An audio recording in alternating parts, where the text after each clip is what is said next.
Hi, friends. My name's host Eric. This is my beloved other half, Rachel. Together we comprise your number one gay couple. And today we ask the provocative question, brouhaha? So, one might say, Eric, why ask the question brouhaha? Do you anticipate some sort of brouhaha? Well, sort of. That's my point, is that I anticipate some sort of brouhaha. I'm not sure how much of a brouhaha, but the last time I told somebody with a YouTube channel about being an ENTP that they weren't an ENTP, it didn't go off without a hitch, let's just say. You know, I wouldn't use Melissa Talk's response as a textbook example for things going smoothly. But, unfortunately, I had to say the same thing to somebody else today. And the challenge in this instance is, number one, it really caught me by surprise. I didn't expect to come up with the results I came up with. Or the conclusion I drew, I guess you could say. And number two, like, I already know and like the guy. And was expecting it to be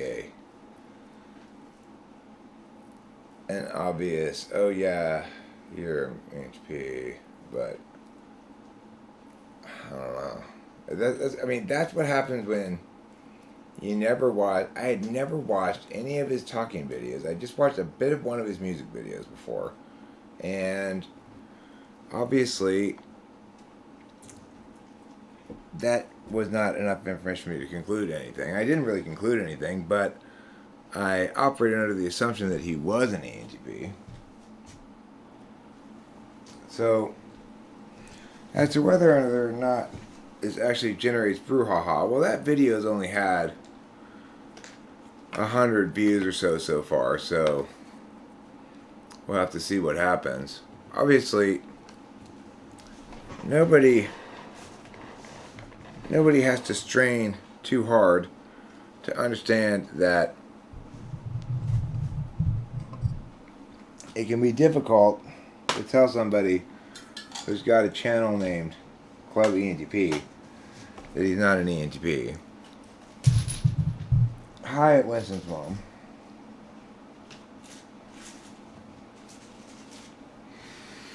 But that's the conclusion I drew. And I think Rachel drew exactly the same conclusion, totally independent of me. I mean, we were sitting here watching it together, but we kind of turned and looked at each other like, uh-oh. Mm-hmm.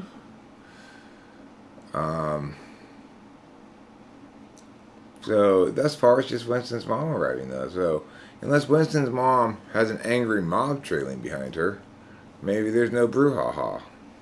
Maybe there's no brouhaha. I'm sure it's maybe a delayed brouhaha. You know, depending on how somebody responds to it, it can be a brouhaha or it could be a haha brew, which is just sad. Ooh. Haha brewing is somebody just having to haha brew steep in the hot waters of reality for a little bit and meow along, and that, you know, it's understandable that that's not a pleasant process.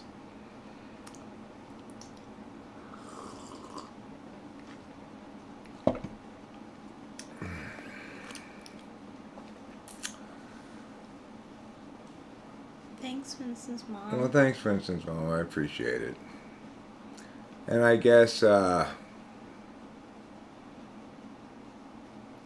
if one's going to type police responsibly, it's not a particularly happy affair, you know. No. So,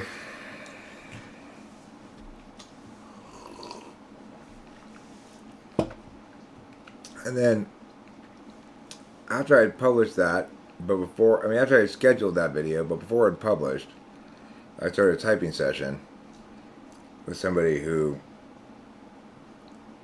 clearly perceived themselves as either as one of the introverted intuitive thinkers, in INTP or INTJ. I could tell he wanted that result to some extent. And at the end I told him he was ISTJ, and he took it with good grace and not a lot of pushback or whatever.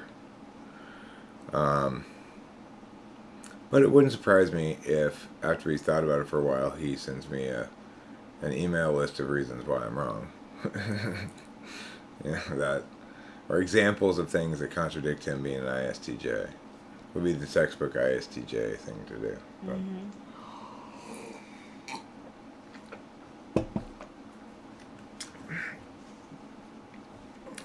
So it's tricky, right? Because I don't think ENTP is necessarily highlighted as an especially rare type, but it would seem to me that we're possibly the rarest, because I mean, it's hard not to notice a real ENTP if they're like, I strongly suspect, although I haven't typed him, I strongly suspect CJ is an ENTP. And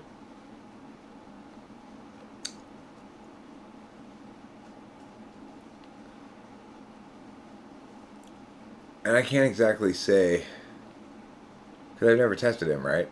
And I don't really have a lot of examples of things that I would point to say that or this, except, well, I mean, like, his visual aesthetics are ridiculous sometimes. He's putting all these various screens in various places, playing with OBS and making a big mess of the visual field. That's typical, but to some extent it's an NI thing. Like, CJ has a certain vibe that makes me believe, even though he doesn't claim to be one, makes me believe he might be an ENTP. If he's not, then maybe ENFJ, but he seems to have too much access to SI style things, he says. He could be an ENFP. That's possible. That's what I kind of assumed, but he sure seems FE to me. Don't you think so? Do you think CJ seems FE? I don't know. He's a puzzle for me. Oh, he's a puzzle, okay. I mean, I'd be happy to administer those tests to Club ENTP if he wants, Cami 9. And we can do it privately if he wants. I'm pretty confident about what they're going to reveal. If he's watched any of my typings and he's attempted to do those tests, he may or may not have some suspicion of what they're going to reveal as well. Or I could be totally wrong. He could kill him and then be like, hey, my bad. I guess I confused affect for function or something. I don't know, but I feel pretty confident about it. He's not going to turn up as an NE Dom. Club ENTP, I mean, yeah. CJ, I'm quite confident will turn up as an NE Dom.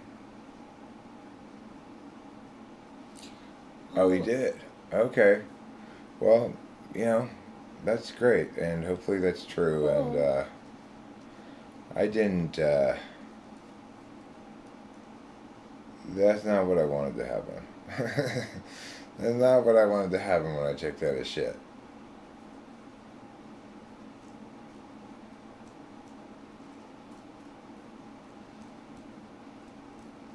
If he wants to do that, that's fine. If he doesn't want to do this thing publicly, that's fine too. I'm fine with doing it publicly. He says his girlfriend's an INFJ. Maybe she is, maybe she's not, I don't know. Desert INTJ, hello. So I hear you're both an INTJ and of the desert, like the spiny cactus or the water-resistant hided lizard. Ooh. Is it true?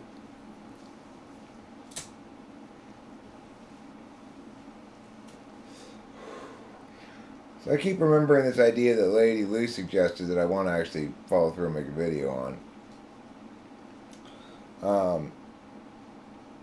I was talking to her and I was saying, you know, it's like if you go like this, right? If you go like this in the air, nothing happens. If you go like this on the table, it makes a sound. If you go like this in the water, you're swimming. Now, the way the world is now, if you're a swimmer and you're going like this, people are saying, no, no, no, stop moving your arms like that. Now walk like this, see? Or they're saying, no, no, no, stop moving your arms like that. You should instead flap your wings like this so you can fly. But that's not going to work either, right? So the point is, the correct explanation of the situation is that this swimmer is not able in the world to find enough water to move comfortably, and is constantly having to play an amphibian, even though they're not an amphibian. Rather, they're a regular amphibian. How many regular amphibians does it take to make one amphibian? The answer is a trick question. You can't make amphibians out of amphibians. Yeah, it's a trick question. Yeah, that's better. Now Rachel's head's not completely cut off. I will also make this video. I'm going to scale it down a little bit. There. Isn't that nice? That's nice. Don't we look like a handsome couple? Yes, I do say, if I do say so myself. Rachel and I are getting married. We are.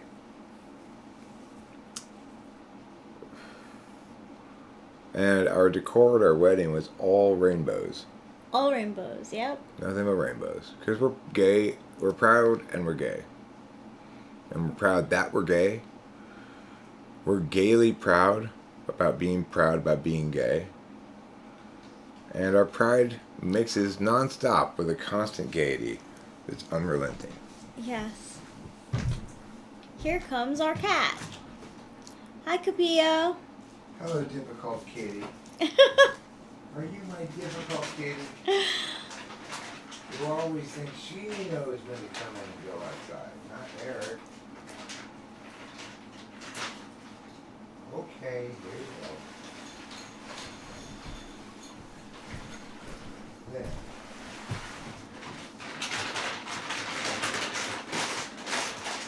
Would you like some new water? This is old water. You don't want that old water. Here's some new water. There. Oh, don't fall over, Eric. Alright, sorry, the cat demanded things. So, I had to move away from the microphone and the camera briefly to deal with cat needs, namely to come inside, to ask for food, to then look at it and not eat any of it, to apparently ask for water, to receive water, and then look at me again and go like, got anything else? Capillo, this is not how we're doing, this is not what that means, you know, it's not like I'm just going to ask you for things to see what you continue providing until I decide I'm interested in something. You need to have a specific thing you want, and then when I give it to you, you need to be satisfied with it. She's eating the ones that fell off the dish. Well, that's good. At least she's cleaning up. She is tidy. Yes. She's a pretty tidy kitty. Not She's really with tidy. her food area, but, you know, with herself. What's it a sign of when someone gives too much detail on everything? Like they use 500 words when they only need to use 5. They also talk constantly. Depends what kind of detail they're giving. So if they're giving a lot of particulars detail from their own experience, then they're probably an SI user. They could be ENFP, ENTP if they talk constantly. Um, could be ESTJ. Could be ESFJ. They give a lot of detail. If it's more like a bunch of complicated parentheticals, tangents, and caveats, then you might be talking to an INTP or an ENTP more likely, one of those two.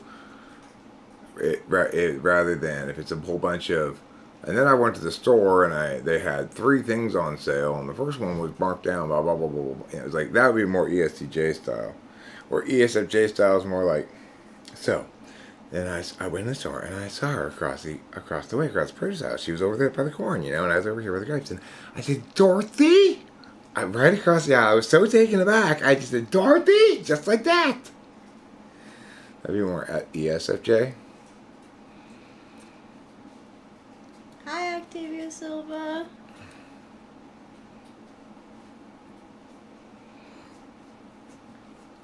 Ramble on.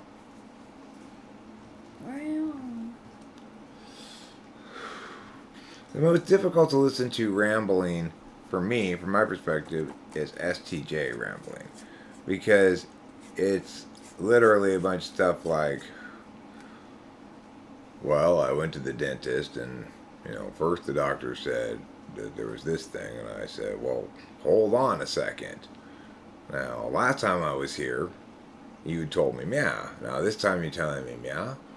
And then the doctor explained that it was different for this side because miggity miggity meow. And I had several options to choose from. And I can tell you, these dental procedures can get incredibly expensive. You can't believe the cost that you could see if the top rated option there was like, it was literally thousands of dollars per tooth. So I nixed that one right away, obviously, and I said to the doctor, okay, so this one looks like more in my budget range, and if you get that conversation, you're talking about an ESTJ probably, possibly an ISTJ.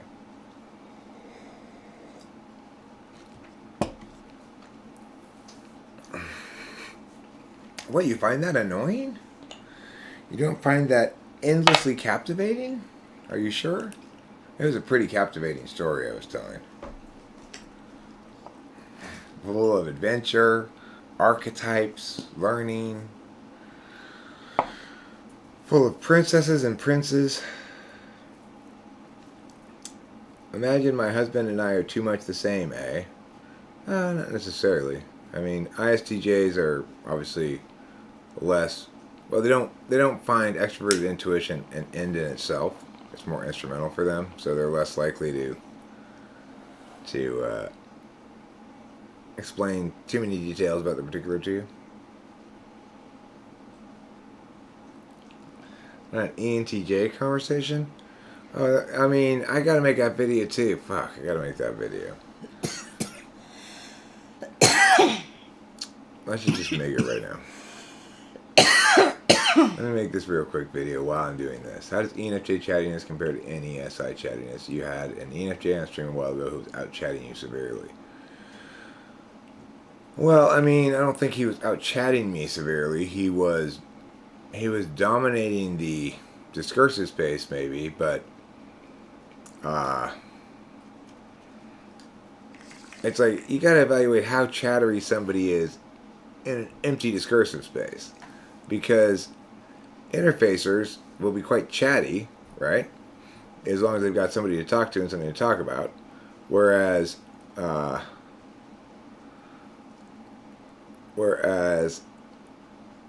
don't even know what video I'm talking about, Andre. Whereas NE types, like any DOMs, will be quite, and any DOM, more so than an INTP or an INFP ever will even, is very comfortable just rolling with shit, I forgot what we were talking about. Alright, let me make this video real quick. Hi friends, so as long as we're on to matters of type police things as The previous video was what you might call meta-type police. This is an equivalent kind of video. I guess I will, might as well just, did I finally get rid of that meaty? I did, huh? It's so silly, of course. It's finally, oh no, there it is. Alright, here we go. Ready, everybody? Try as you might, you just can't hide, 'cause you're mistyped. And I've been waiting to pull you over all night. Type police, type police. Please pull that guy over. He says he's INTP, but seems extroverted, sensing to me. I think he's ESFP or type police. Because this is a quick type police correction episode. You may recall that we type policed somebody named Alexis Kingsley, and she said she was an INTJ, and we threw her in jail. And we threw her in jail on the grounds that she was an NFJ, not an NTJ. Now, she then, later after that, hired me to type her. And I, to be perfectly honest, totally forgot. I said to her when she came in, your name looks familiar. Do you have a channel or something?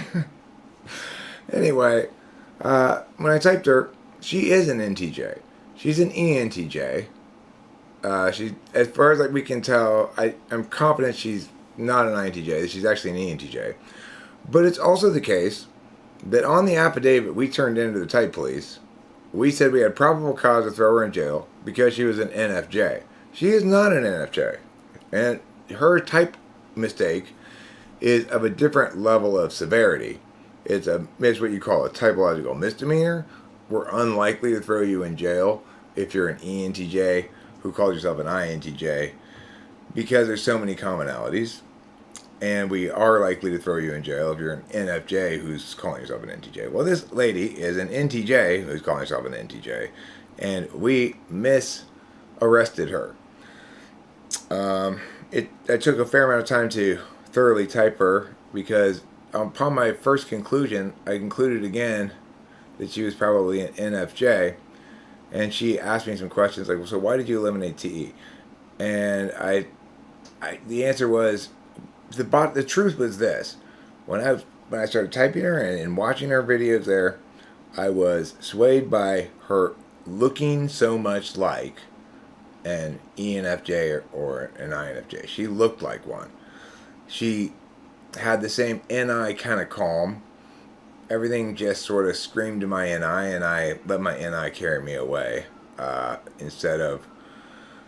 I did it in the typing session, not in the type police episode. I think we were nobody would really accuse us of not following the book. Nevertheless, we had the wrong conclusion, wrong probable cause. So she is free from type jail, even though she's not an INTJ. She gets to go free on this probable cause technicality. And we wish her all the best in all of her YouTubing career. And apparently she hasn't done typological videos in a while anyway, so. But I did tell her I was going to make this correction, so here it is. Thanks for watching. Don't forget to eat plenty of cheese. And here's the outro song. Rich, you got anything to add? Nope. Okay, here's the outro song. Try as you might, you just can't hide, 'cause you're mistyped. And I've been waiting to pull you over all night. Type police, type police. Please pull that guy over. He says he's INTP, but seems extroverted, sensing to me. I think he's ESFP or type police.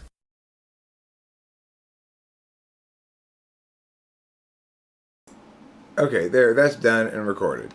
So the nice thing about OBS is I can start recording and then stop recording during part of a stream, and I can capture a little video like that, you know. It's pretty convenient. Yeah. It's convenient like Bobinient Rorenient, who's one of the most convenient people in the world. Michelle Way says, very deeply involved in his thoughts of the conversation. Yeah, he keeps to himself a lot, unless, of course, I ask him something about what he's interested in. Then he will talk my face off in kind of an excited way, almost miss an exit. Very deeply involved in his thoughts of the conversation. Club ENTP isn't here, huh? As far as I know, no.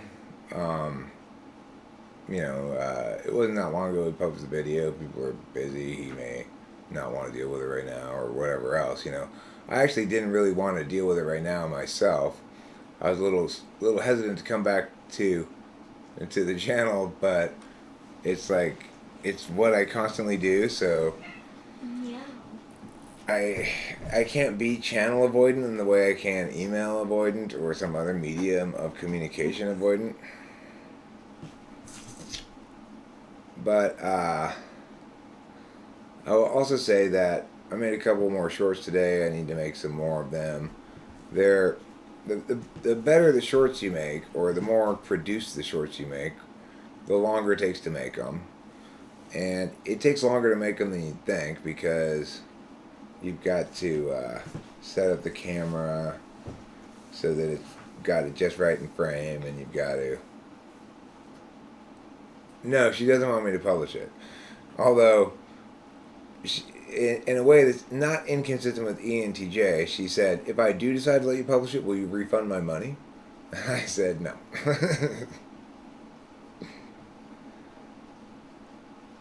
Yeah. I mean, obviously, that's what I'd be concerned about causing a brouhaha. And maybe it's ridiculous. It's maybe SI over NI. It's like, the last time I typed somebody who wasn't an ENTP or told them they weren't, I got the Melissa Talks brouhaha, right? So I should have known that this wasn't going to produce the same sort of reaction. But SI says, oh, well, this happened last time, so it's going to happen again, So ENTJ show good FE. I think I'm an ENTJ, but I always thought my FE was too good to be an ENTJ.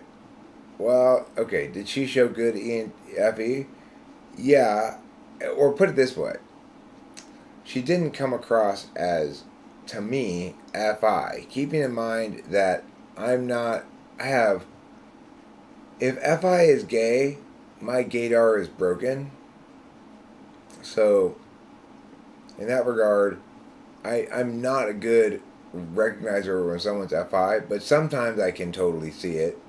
Like the guy I typed earlier, the ISTJ, I could see that he was clearly FI and not FE, because my FE isn't great, but it can still read his emotions,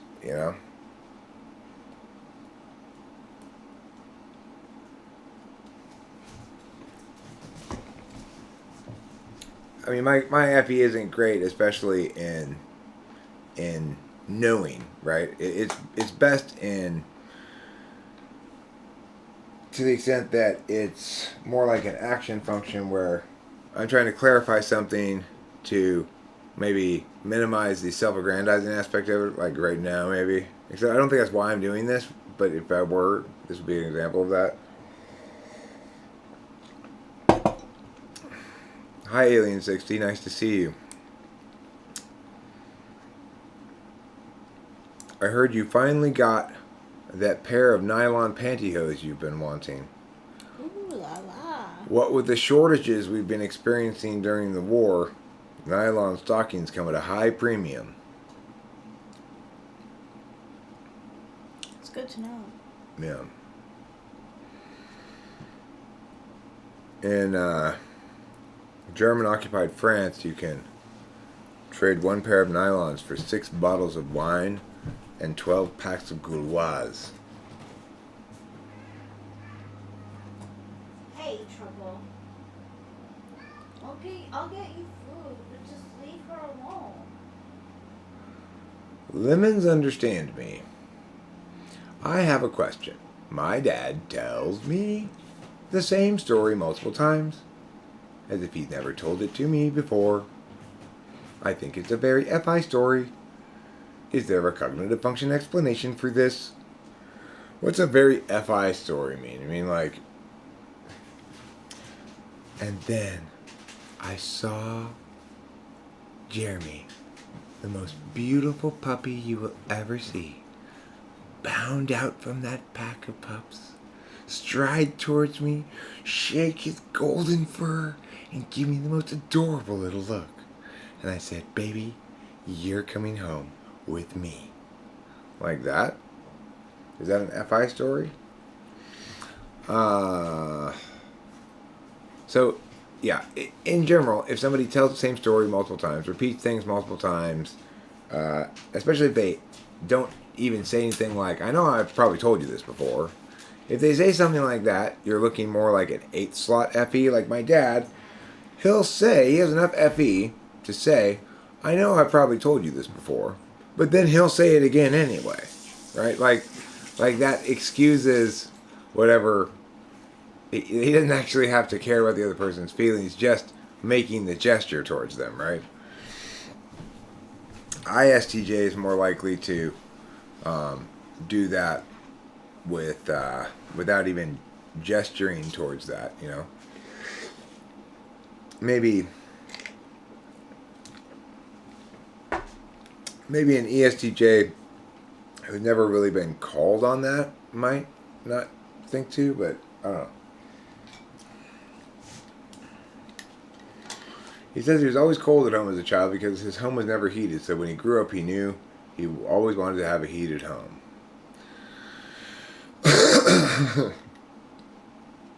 It's like my dad, every time it's not cold and winter, he says something like, boy, who'd think it's middle of January and here we are in our shirt sleeves or whatever, eating outside, isn't that amazing? Even though he's been in California his whole life now, pretty much, his whole adult life, since he was like 31 or whatever. And in no way, shape, or form should it continue to surprise him. He continues to contrast it against his childhood example, where he's one of those people who, yes, he may tell a story of having to walk 10 miles both directions uphill in the snow to school, but for him it's true. Like he grew up on a farm and had to get up and milk the cows before he trudged off to school. So, and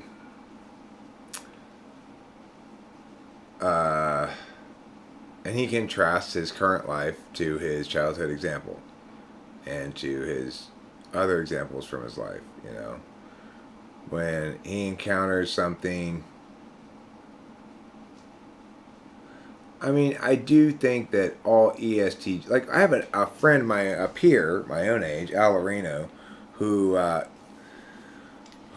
smokes a lot of pot and is a guitar player and meow. But he's still the same fundamental way as my dad. Like, you can see him getting pained by watching people like bang into things or whatever. You can see him like, you're gonna damage that, or here, you're doing that wrong. You know, like, let me do this. He's the same way, and he's the same way about music too. He's like, he learned a bunch of scales, and it's very TE about music.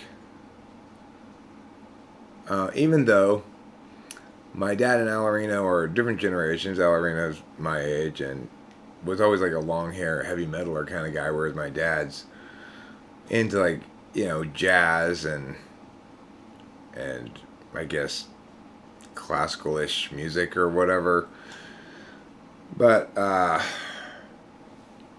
Rachel's mom's the same way. When Rachel's mom and my dad sat across from each other and started talking about timeshares, I wish I could have filmed it. I wish I could have filmed it and just, been like, two ESTJs meet in the wild. And, it was so hilariously stereotypical. It was fantastic. Of course, Rachel's mom's got ass. Accountability avoidance syndrome, and my dad does not. Although, he's not particularly fond of being held accountable for things. He's pretty avoidant, but he doesn't have the syndrome,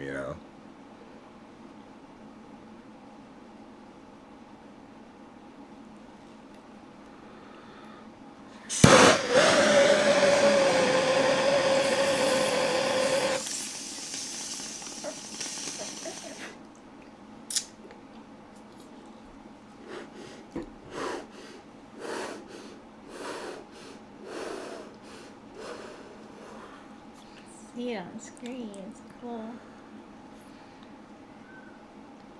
And like my friend Chad, when I was a little kid, I never really understood him because the things he liked seemed obviously boring to me. But at least he was someone who was clear about what he thought we should do or whatever. So, for example, when I went to go play with Chad, we'd end up walking up the block to where they were doing construction work so we could look at the construction workers working with their big machines and stuff. Now, as an FI polar person, I'm perfectly satisfied, even as a kid, that this person seems clear on what they want to do, so that's fine. I'll go along with that, you know? But then we get there, maybe some of the other boys would be with us, and I just think, why are we looking at these things? But, you know, I didn't want to be uncool, so I didn't say anything like that, but maybe I just sort of listened for, what are we supposed to say about these things? And I maybe asked some questions like, because Chad knew the names of all of every big piece of construction equipment painted yellow that you've ever seen, he knew the names of them all.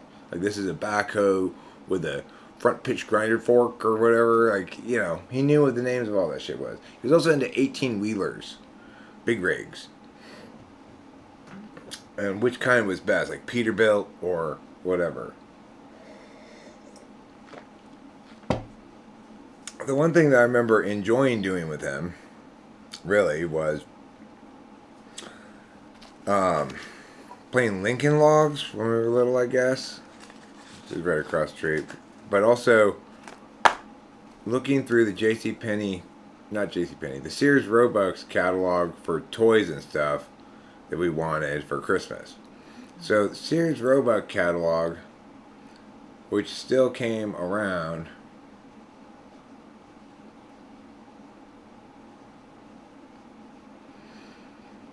well, sure. I mean, Alien 60, like I said, with the video about clubbing ATP, the issue is easily resolved with a few tests, and I'm ready to be proved wrong.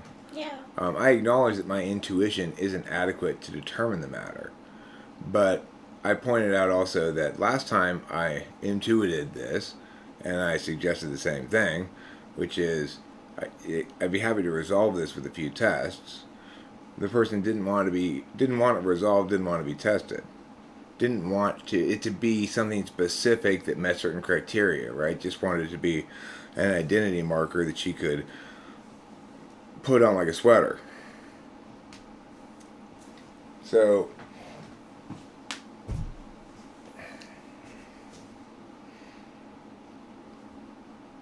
I mean, that's the thing is, in this case, and in that case as well, or in any case where somebody's active on YouTube rather than, say, absent for a year or two, then it's always a question that can be resolved easily enough.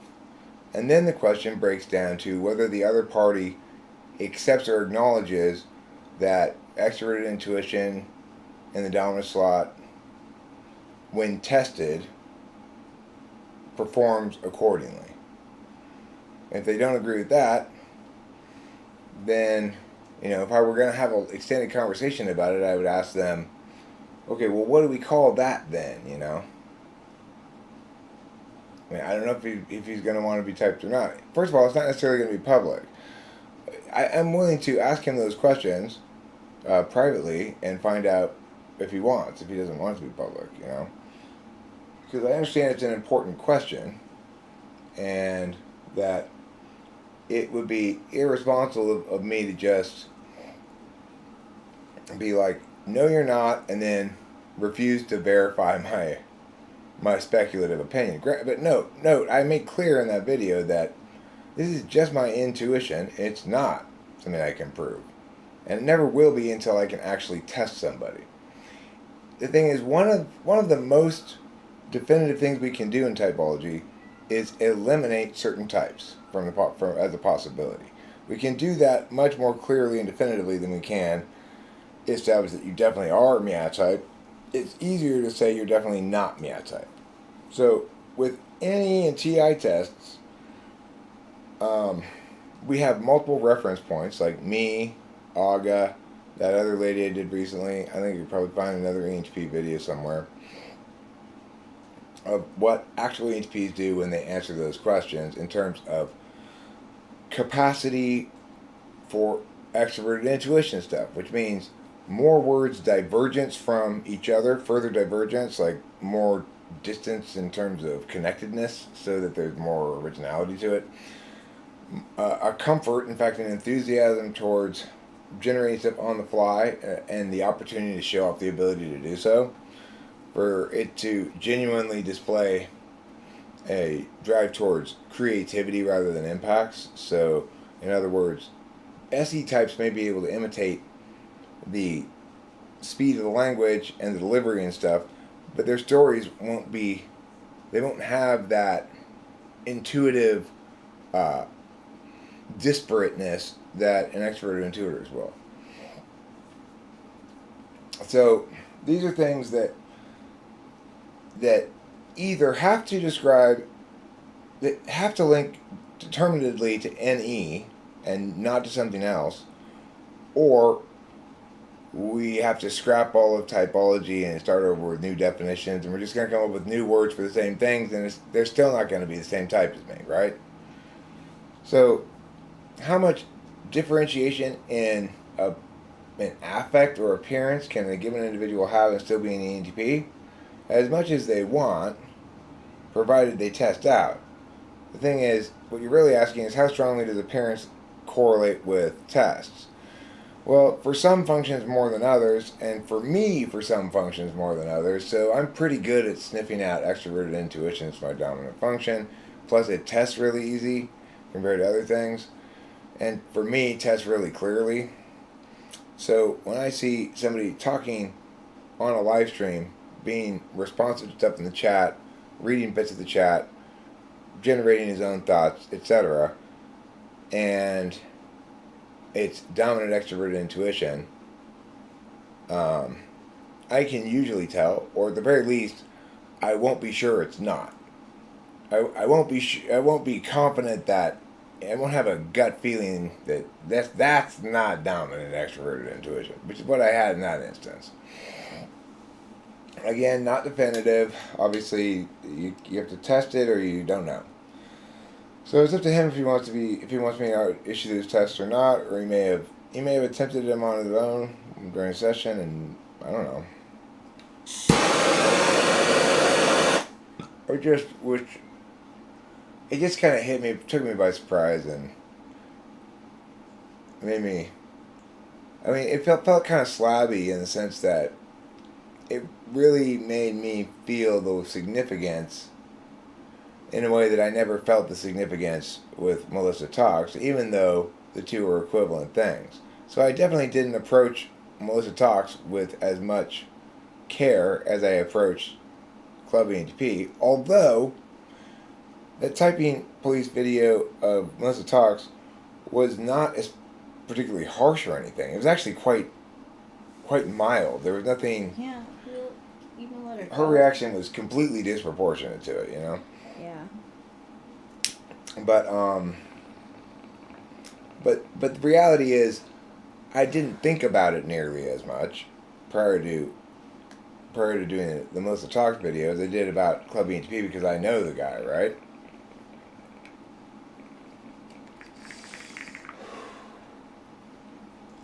Okay, cool.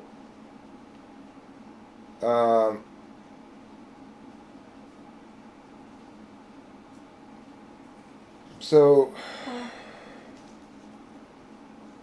yeah, if he wants me to check it, I'll be happy to do that, and I will be happy to do it at no cost, either privately or publicly, or he decides afterwards that whatever he wants is fine.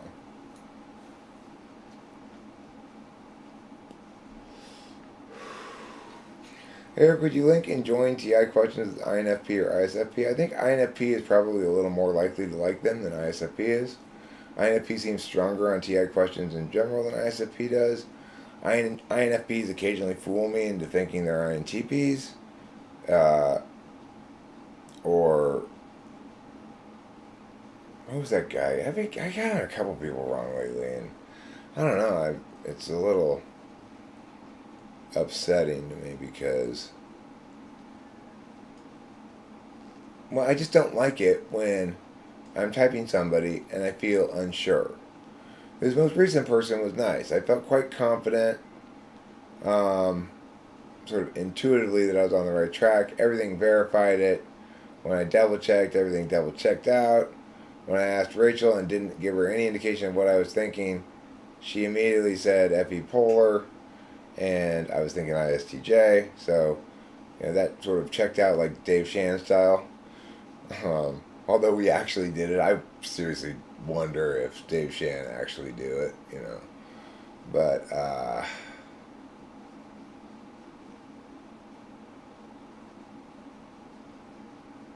yeah, that was a satisfying one in that I feel very confident that we got it right, and I don't feel that uncertainty meow that I feel afterwards. Although there is an additional thing I feel meow, which is like this sense of the other shoe falling. Because what happens with ISTJs is they go away and they experience it, they relive it in their memory probably. The reason he didn't need to have a video to reference is probably because he thinks he's confident he's going to remember the whole thing, I guess. Oh, that's probably the golfer, Bobby. Yeah. The Korean golfer, Michelle Wei, is my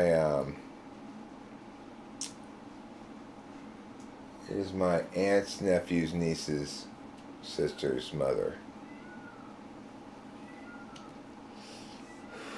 Little known facts.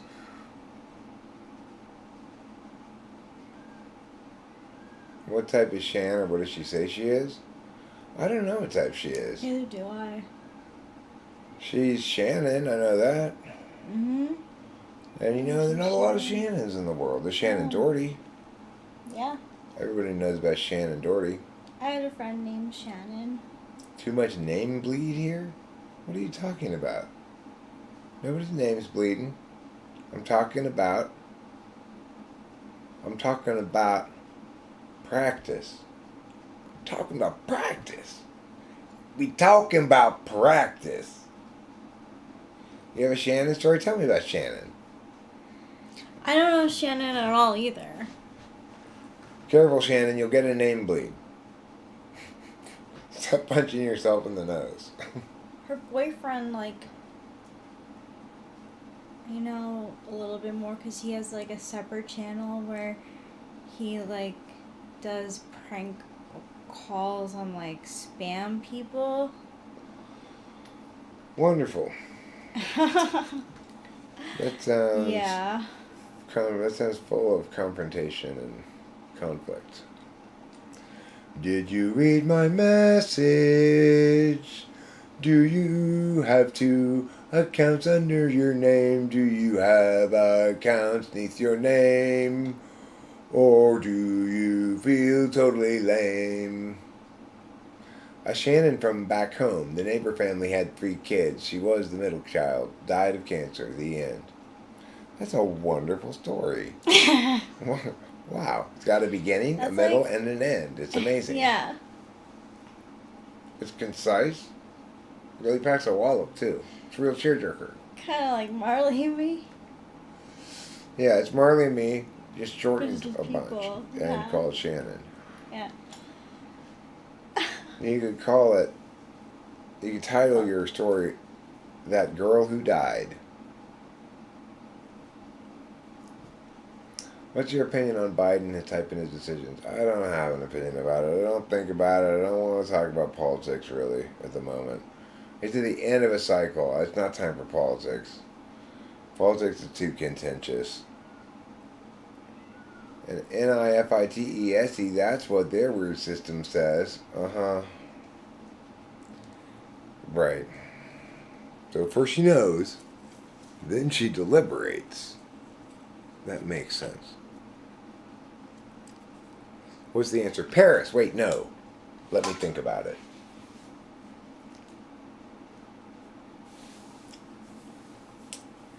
question is, where is the Eiffel Tower? Paris. Hold on. I need you to think about that. Is she really... Do I really feel like I want it to be Paris? Yeah, I do. I do really want it to be Paris. One night in Paris. And then after that, she goes, now, if I can just figure out how to make it Paris, then I'll do that. Okay, I just asked you where the Eiffel Tower was. Paris, wait. Let me think about that. Do I want it to be in Paris? I do. How am I going to make that happen? Step one, yeah. Do it. Oh, Shannon, that's not you. That's not you at all. What is my cat protesting? She's protesting ill treatment at the hands of the Pakistanis. Yeah. They've made her, they made her cover herself up because she's female. I said, hey, lady cat, put some clothes on, you whore. And so, you know, we've been spending the afternoon unwrapping the sheets they rolled my cat up in. Where can I purchase a storybook of all the Shannon stories?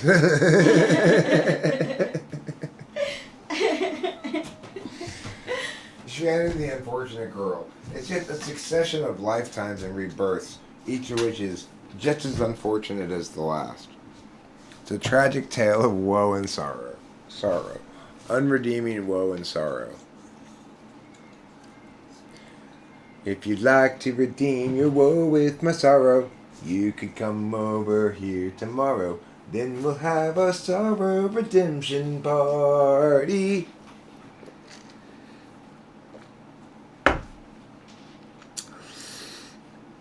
Well, I'll tell you a story about a girl named Tracy.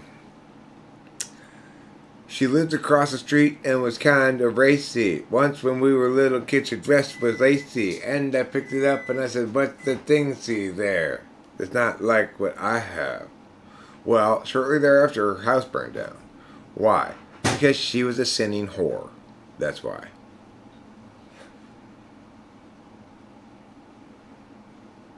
True story.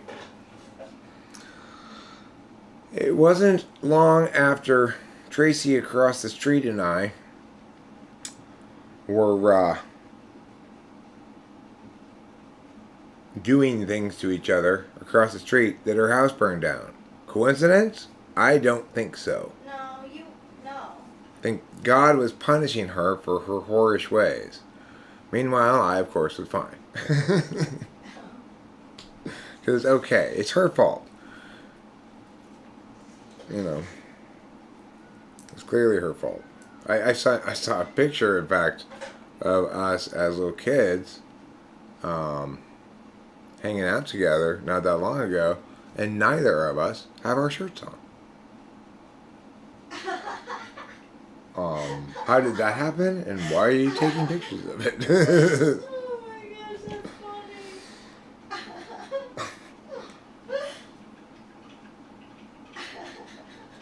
She had to be like 6 or 7 at least. I mean, it was like older than you'd think for being. But I guess it's a different time. People just didn't care. It's just she was freewheeling. You know what? She too, eventually, died of cancer. I think. Really? I think she's dead. She had it. Okay. She had it, and well, she had it as a kid too. She had leukemia as a kid, but or was it her dad who died? Anyway, I think she might have it again at the point now at age 50 or whatever, some other kind of cancer, or it could have been her dad. I might be getting this thing confused in my head. But anyway, Tracy, regardless of her cancer status right now, has already been punished plenty for her sinning with me.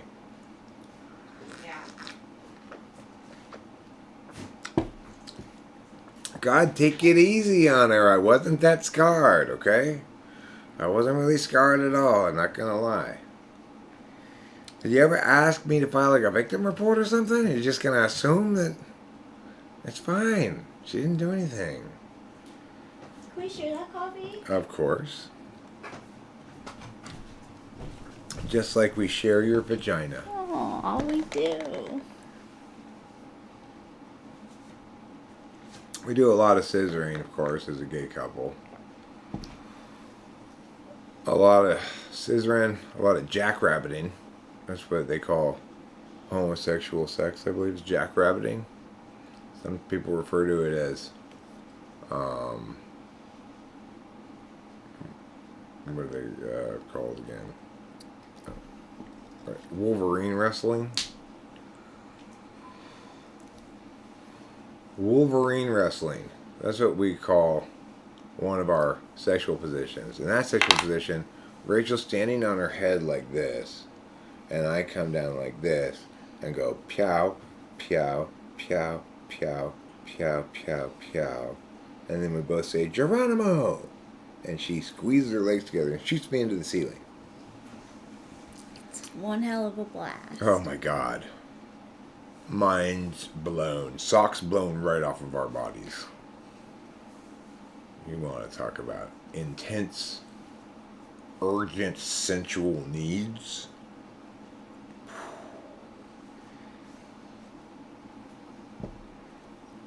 It's urgent, like you really have to go pee kind of urgent.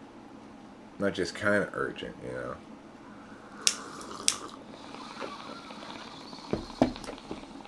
Well, ever since we came out of the closet, our sex life has just exploded with fireworks. Now we incorporate statues of Marilyn Manson into our sex life. Life-size statues made of carved marble of Marilyn Manson. We got one for, well, to goth it up a bit, as we like to say. I have nightmares. Yeah, and then we got one of Marilyn Monroe. And now we have it so before we make love, we play act the two life-size marble statues as though they're making love. And that's the only way either of us can get in the mood anymore. So, we're thinking about getting a John Kennedy to throw into the mix there. That's not what I can do to your mouth, but what your mouth can do for me. That's really what he was saying. Yeah. Talking to you, Marilyn. Yeah.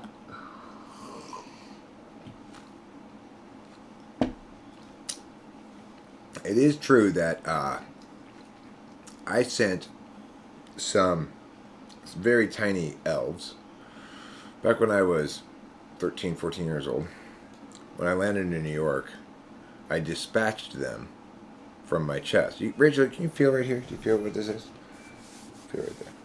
Yes. It's a little hole, a little pocket, right? Mm-hmm. So what I did back then is I had them remove part of my rib, and I dispatched them to the hospital in Yonkers, where they, I'm not the hospital. I dispatched them to the sordid bedroom nonsense going on in Yonkers at Rachel's future house. And I had these elves throw bits of my rib into her father's man-seed, such that when it inseminated her mother's womb bacon, it did so by incorporating my rib. So, like Wow. Eve herself, Rachel here was literally made by God out of my rib. And one rib goes a long way. As you can see, she's a full-grown woman, and a rib is only like this big. Well, how do you think we accomplished that? Well, she didn't start out this size. That's the thing. She started out about like this big, like yay big. I shit you not, like not that big, right? So, what happened is, at the beginning, the ovum had a lot of extra rib juice, more than it could possibly use. So it just set that aside and gradually suckled upon that until the baby was a baby size. At which point, some natural process of the body ejected it from the body onto the operating table. Whereupon the circumciser said, nothing to do here, and went on to the next room. Looks like this one's made out of someone's rib. That's the truth.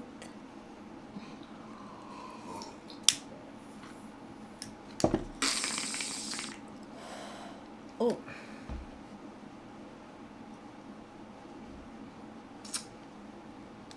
Yeah, we've got really developed scissoring muscles. It's just been about a week since we came out of the closet, but already our scissoring muscles have at least doubled or tripled in strength. I can't believe it's been a week. Wow. Well, I challenged Rachel yesterday, thinking she wouldn't be able to do it. I regret it now. And it turns out, yes, she can scissor in half a cast iron pan. Like, cut like with a laser, just. That's how sharp her legs have become. Yeah. Good thing about scissors is they sharpen themselves with use, as they rub against the sides of each other. Isn't that convenient? That is convenient. Leg scissors do, anyway. Regular scissors just get dull, but we can pretend. Yeah. Sometimes pretending is better than reality. Sometimes pretending is better than reality. The difference being in pretending you get to choose what's reality. In reality, you only sort of get to choose. Sometimes. Kinda. Sometimes. There's some qualifiers there, you know. You kinda do, sometimes sort of. You can tell that story, but sometimes that story just refuses to set into the concrete or whatever. When you throw out a story into the primordial tar,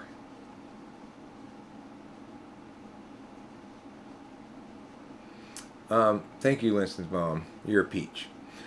When one throws out one's... What was I talking about?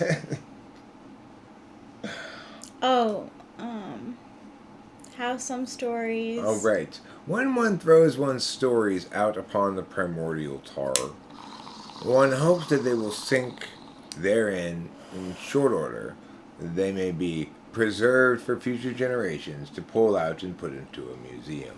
I like to think that. But in not all cases is it such, because some of the stories you throw out of the primordial tar are swooped up by eagles and other birds of prey before they have a chance to sink, carried off to nests to feed the young of said birds of prey. Said so well. Yeah. Said Library of Falconage. Do you have a Library of Falconage? What do you mean? I mean, do you have a bunch of falcons? Oh, no. Do you have any falcons? No. Why not? Why would I? 'Cause your store says stationery. Why would that make us have falcons? Falcons carrying stationery to people? Back and forth? Hello? Technology's been around since the Middle Ages. Are you thinking about pigeons, maybe? Pigeons are a form of falcons. Not really.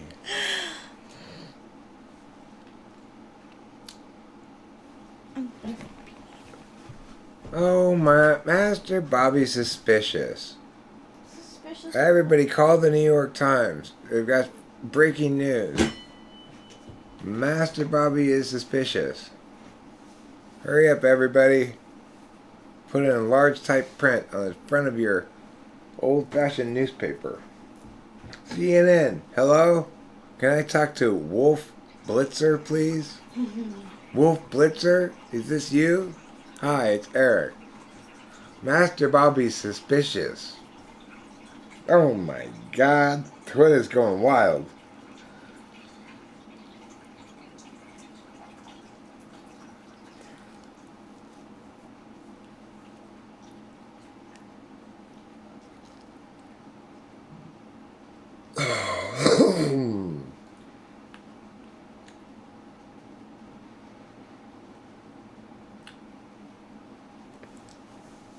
Do you know that King James wasn't even a real James? His birth name was Jimmy. He said it didn't sound regal enough, and he enforced people to call him James. Jimmy James. Well, because until he decreed it, kingdom-wide, people had to refer to him as King James. Everybody kept calling him Jimmy, little Jimmy Jim Jim, and other diminutive and demeaning names like that. So, he insisted on being called King James. And when people said, okay, but now we're just going to refer to you as King J because we don't want to call you King James and you're still Jimmy to us, little guy. Well, he said, what if I publish a Bible? How would that affect your opinion of me? And the people all gathered together and they had a meeting and they said, all right, fine. If he publishes a good Bible and it's full of really fancy words, then he will seem like a James and not like a Jimmy. So, King James, who had a spy in the room at the time, the spy reported back to him, said, okay, well, you know what? Sure, I could freak out and execute all these people for talking shit behind my back, and I'm the king, but instead, I'm going to take them up on their challenge here. Get me some religious people. Give me some the monks, give me some priests, give me some whatever. Rabbis, I don't care. Bring them in here. Now, how many squires we got? 4? Okay. Bring them in here. And these squires know a lot of fancy words. You know, shit that makes stuff sound serious and important and, like, boom, right? Yes. Yes, sir. I have no with that. Good. Okay, I'm putting you in charge of vocabulary. Now, at all times, I want you to think, how can I make this Bible make King James. I'm sorry. Ignored that. I didn't say that. Make King James sound more regal. Okay? That's your goal. I want a lot of gold gilt. I want pictures of saints screwing whores left and right. Your Majesty, I don't recommend that approach, per se. Are you sure? That's not going to make me seem like a king, because king fuck a lot of bitches, right? Well, kings may fuck a lot of bitches, sire, but I don't think that's going for the regal and noble look. You're going for more of a whoremongering womanizer. Oh, right. Is that not a regal thing? Not so much, no. I mean, we're supposed to keep quiet about it. It is, but shh. Oh, right, shh. Yeah, Mom and Dad were always saying that to me. I always wondered why. What are you talking about? Shh. What is this thing you keep doing? I thought maybe they were trying to blow away some flies or something. Eventually, one of my friends said, no, they're telling you to be quiet. I was so outraged I killed him on the spot. But I was thankful ultimately for the information. It was worth it. Yeah, you better apologize. You better. You bet.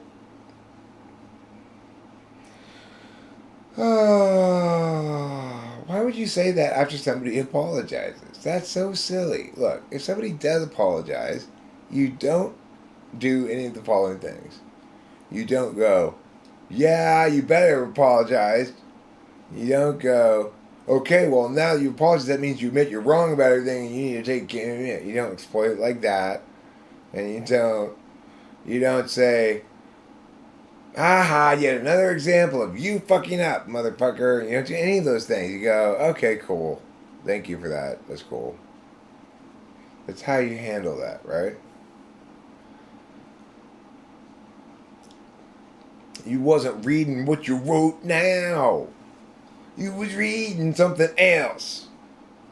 You was reading your poem and some tarot cards sitting on the shelf. Alien 60, you're such a rock and roll superstar with your rockin' songs. I don't owe you shit. And if I did, I wouldn't have any of it because I don't tend to keep a lot of shit around. Oh, Master Bobby. Day and night it's Master Bobby. Starting fights and making troubles and blowing, popping bubbles.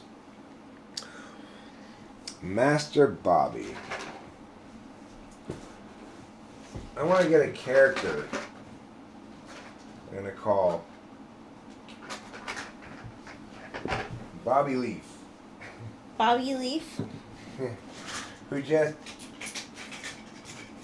Who interprets everything the wrong way. You know, just like, what? Are you saying no? Is that what you're trying to say? Okay. We got some new toys today at the toy store, which is to say the Savers. Like this girl. For some reason, this girl's topless, as you can see. I don't know if you can see it or not, but She's Tracy. she's... Was she Tracy? Is that what her name was? Oh, she's that Tracy. No, her name is, what did I call her in that Tina video? Marie. Tina Marie, right.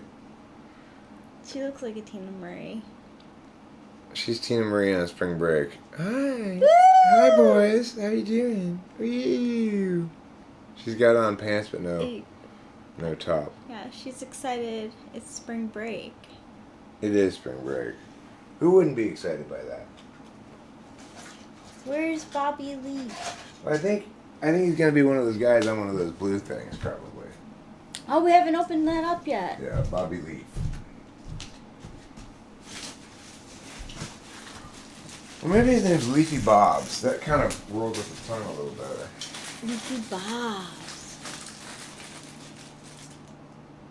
This lady, I don't know who that is.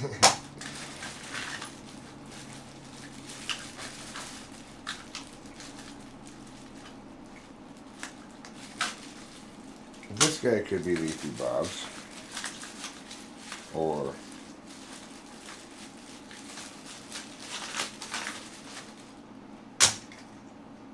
This guy's a pretty good Leafy Bob. Yeah. Got another one of those guys. One of those guys. He's a twin. This lady. They could be Leafy Bob too. She's got kind of the right facial expression. No. No.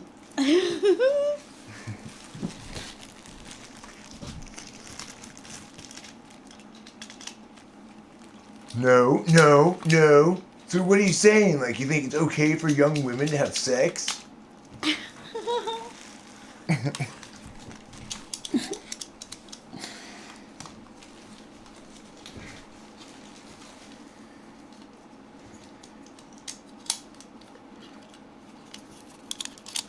If you were a real Christian, you'd meow meow meow meow meow meow.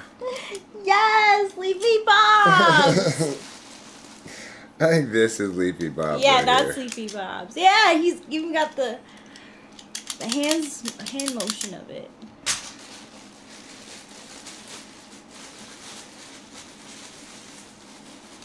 Who's this one?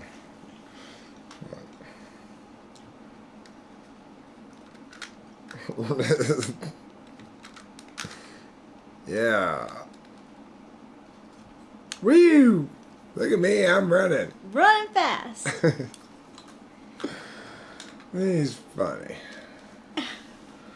These things are funny. Yeah.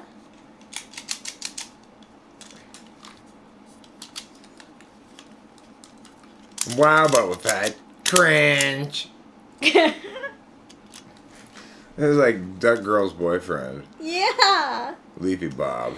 Leafy Bobs. Leafy Bob and Duck Girl.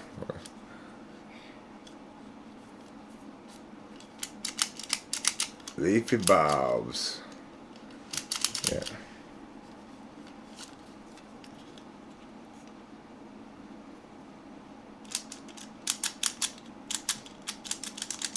Let's see some other dialogue for Leafy Bobs. I'm going to go up and explore some handwritten Leafy Bobs dialogue. Wow, you really are a dumb blonde boa. Meh. Lamau. Wow, you really are a dumb blonde boa. Lamau. Have to get his voice down exactly right.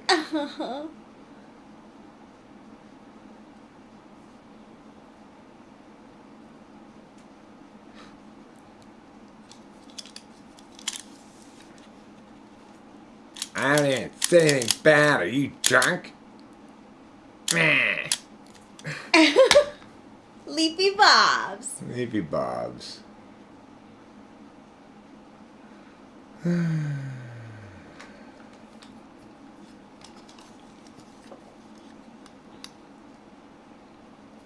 I think even the original Michelle Way is suspicious. They claim to be a hardcore Christian, yet they shy away from any actual engagement. I'm thinking they're just here to make a buzz. I'm Leafy Bobs.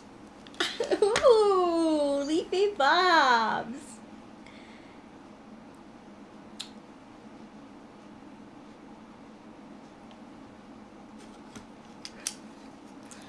You seem awfully fixated on me for somebody who's called me a pester. Yeah. Meh. I'm Leafy Bobs.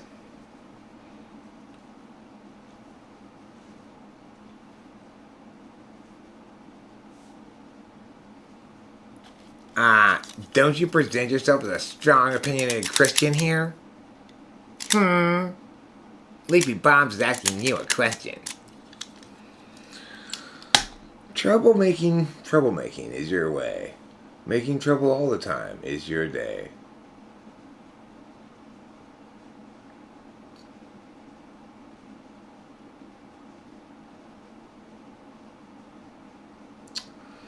Of course, I just picked the bad sounding ones, Master Bobby. I get it. That's not very nice of me. You have plenty of good sounding ones too, where you don't sound like you're a butthole.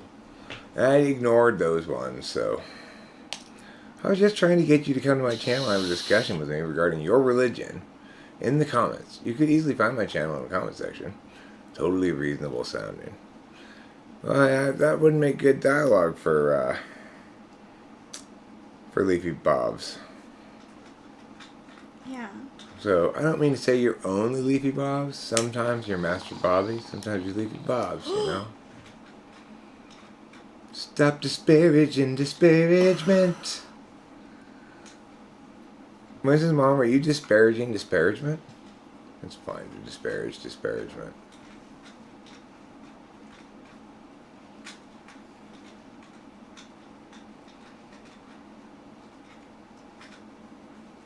Let's see here. I'm reading things like a muggity. Bo was like a dumb blonde inside an Indian man. Don't take his words as anything of substance. No Wow. Leafy Bobs. Leafy No. Bobs, that is mean. Even if you were right about the first part, that's not a reason to discount someone's words. Okay? Even your words are sometimes right. Even though you're Leafy Bobs.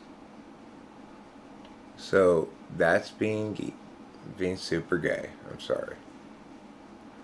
And not the good kind of gay couple gay like me and Rachel. The bad kind of gay like,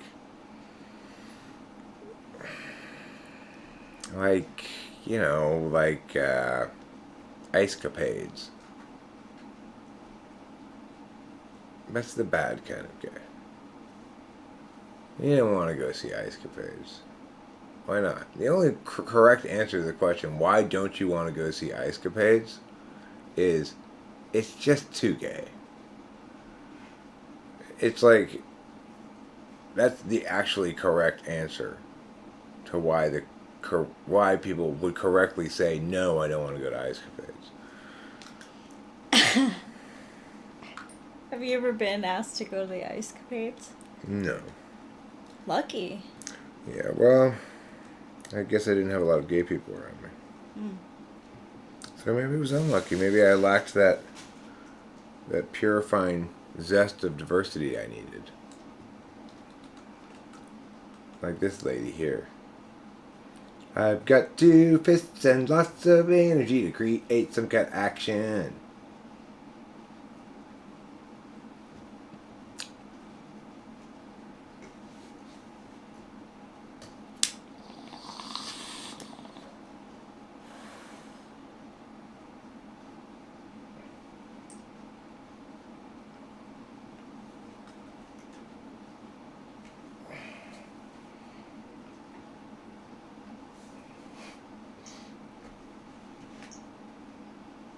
see how she looks here.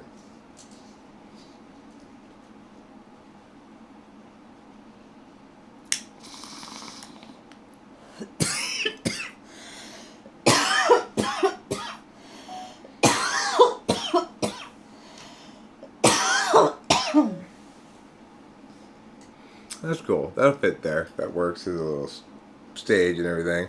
Put those little guys there. Make some meows. You know.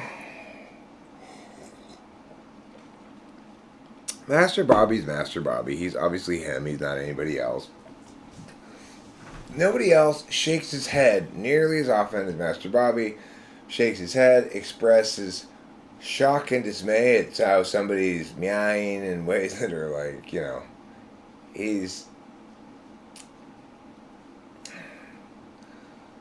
Michelle Way is not a troll, for God's sake. I typed the woman. I've spoken to her for an extended period of time. I typed her husband.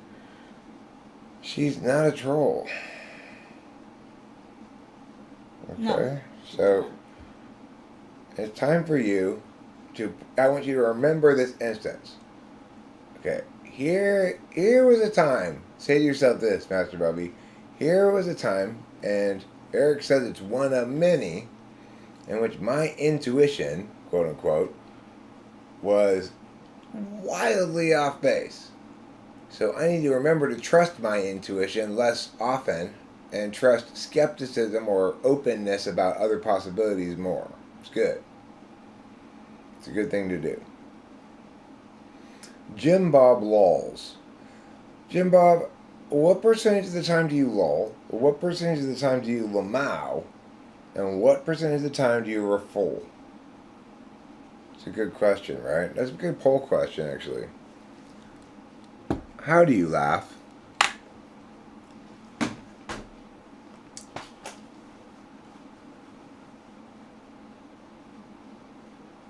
Oh, did I take it down?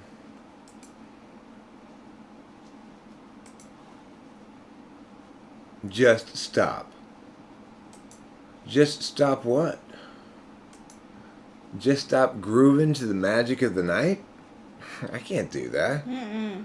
I cannot stop grooving to the magic of the night. Cannot. No. How do you laugh at this question? Do you lull? Do you lamau? Do you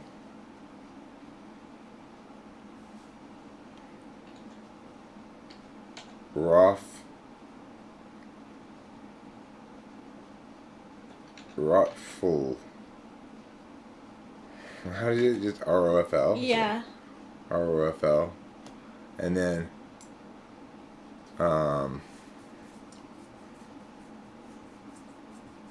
I mean, put a hair. Yeah, that seems like a good post right there. How do you laugh at this poll? Or how ought one laugh at this poll? What do you think? How should I phrase this? I like how do you laugh at this question. So I laugh at it like LOL out of all of those. Alright, cool. At least it's specific that way. That's your NI saying, no, Eric, don't any away from the thing that already is at the destination. And I say, good advice, Rachel. Good advice. Thanks. Did everybody see this hilarious clip? If not, well, you're missing out. You pause it. This is where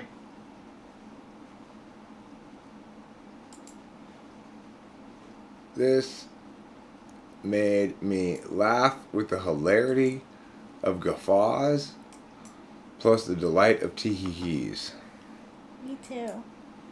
That's pretty good. That's a pretty good score on the laughter rating scale.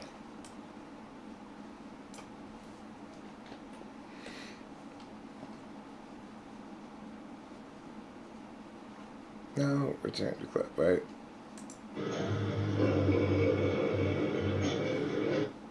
This is why I have white friends. Because they look like tortillas.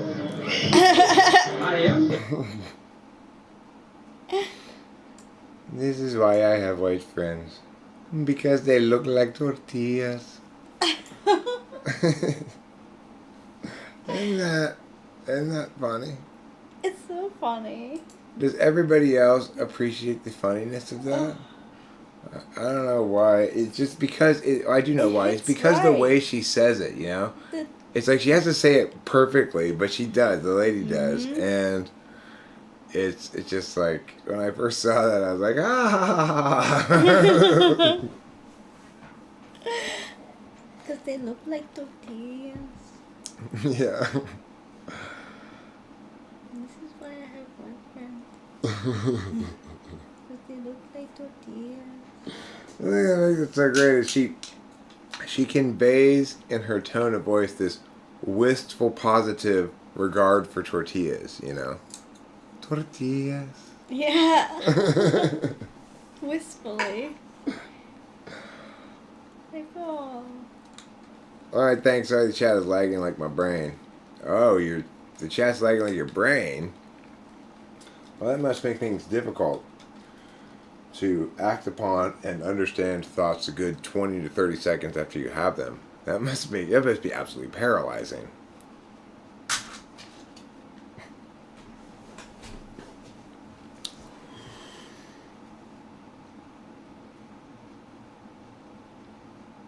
Is having alarms for things an SI thing? Because I have alarms to remind me of chores and when I wake up.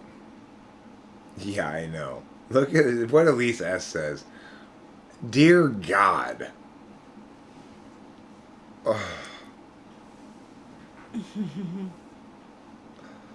No, because tortillas have those little spots on them, like the lady did. Yeah, the little brown spots. Okay, you're right. You're right. I jumped to a conclusion there.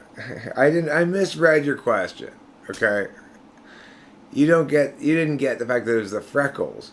If you heat up a tortilla on a tortilla heating thing, which is in a lot of houses, okay, then it gets those little brown things on them, like the specks on that girl's shoulder, like the little what are they called again? Fucking freckles Yeah. on the girl's shoulder. So, Bobby, well, it's not that. It's not that when people say white, it always seems racist. It's that people are conditioned to expect Master Bobby to have a problem with things. So if he words things in a way that lends one to jump to that conclusion, one will jump to that conclusion before one fully reads it. And then you go, sorry, I fucked that up. I didn't really give you a chance there. I didn't really read it carefully enough. Because we've been conditioned to expect him to be adversarial in some fashion. Thank you, Jim Bob. Fun fact, the thing you heat up tortillas on is called a coma. Oh, really? That is a Yeah, fun fact. a lot of houses have those around here. More not in this neighborhood so much, but like in Monterey Park, which used to be Asian but is now all Mexican, and in East LA in general, and like Highland Park and shit, a lot of the houses have those things built into them. Comas, they're called. Oh, Kamal. That's not an exclamation point. That's an L. Doi. Kamal. Okay, so is it an SI thing or what? What did I leave you hanging on? Kamal. Right. Kamal. Okay. Yeah, well, anyway, if you heat up tortillas on one of those Kamals, then you get little freckles on it, like on that lady's back, and it looks just like that. It looks white with those little that color freckles on it. So it's a funny visual joke, and it's made great by the delivery of it, where she conveys the hilarious thing that white people are sort of presented neutrally, but tortillas are presented with such wistful love that anything that's like tortillas can't be all bad. You know, it's obviously when you analyze the shit out of something like that, it kind of removes all the natural funny from it. but it is correctly. Hi, Jim Bob. Are you joining the secret society? I don't know who that is, Jim Bob. Welcome. Here's your glass of blood. Drink it down.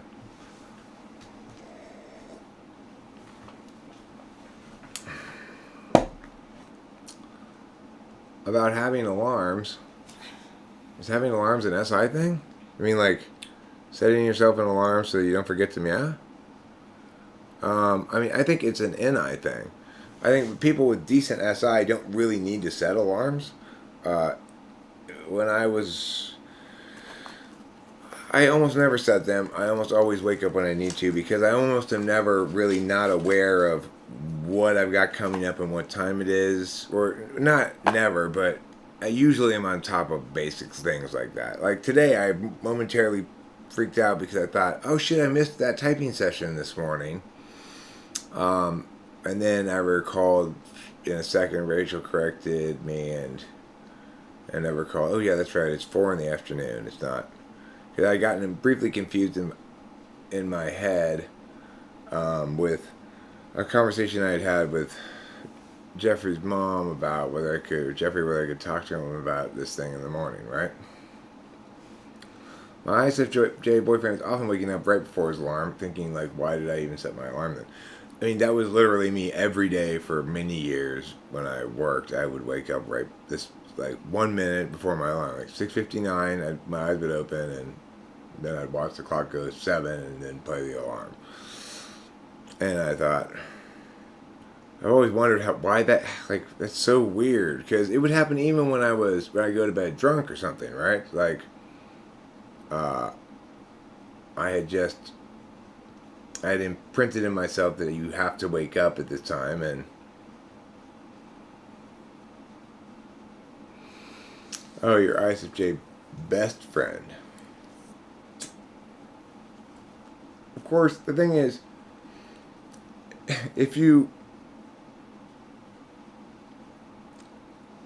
it's possible to get yourself to rely on the alarm instead, to some extent. Like,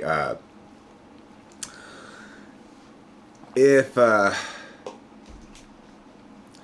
you become somehow truly convinced that the alarm will ring and it will wake you up, then you can forget about the thing. But it seems like every time that ever was attempted for me, then the alarm didn't go off or something happened, you know? I never felt like I could count on alarms. I gotta pee. And then I'll probably be wrapping this up. Jeffrey's mom has the following thing going on today, which was scolding Eric about blowing them out last night because Jeffrey worked so hard on this. Of course, I couldn't really say anything because I said, yeah, I can work with him between and then I retracted it because my dad wanted to watch the UCLA game with us, and then you know, etc., etc. But the point is, I got scolded, and after talking with her about it a little bit, well, because first I was mad because, like, stop bugging me. And I still think overall it's like, my point stands, which is, okay, so all of this, you want me now to look again at this paper assignment that, to the best of my recollection, I told you last time, I don't ever want to see this thing again. And talk to you about it, and blah, blah, blah, blah, blah, and you never listen to my framework points, which are, you need to decide first, how many hours am I going to direct to this thing? Because that's what you need to determine. You know, it's like, she's approaching it like, how many hours does he need to put in to make it good, or as good as it can possibly be? And my point's always, what's the maximum number of hours for you to put into this that makes it a winning proposition in some sense on a cost-benefit analysis? And the answer is, frankly, 0 hours. But if you're going to put any hours into it, make sure you don't put too many, right? Oh. Oh. Oh. Now I have to poop. So I guess now's a good time to end the stream, unless you want to chat with everybody for a while, Rachel. I could do that. Okay, I'm gonna go in and poop then. Okay. And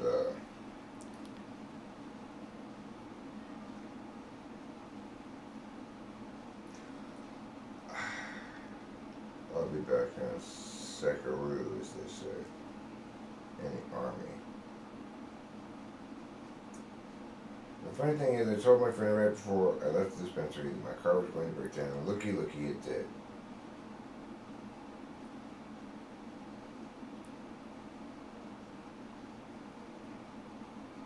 Did you feel it was on its last legs?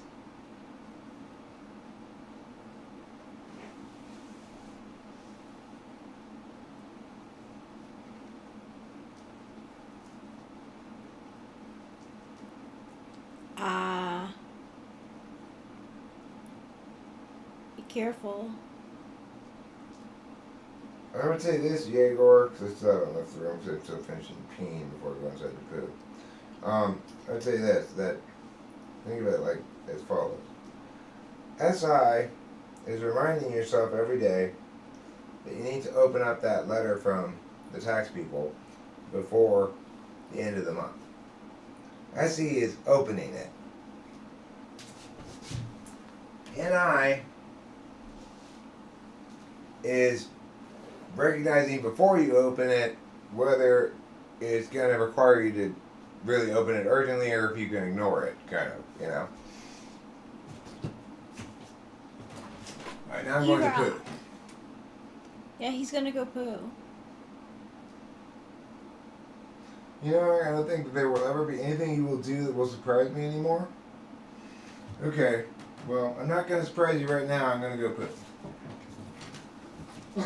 It's Rachel time.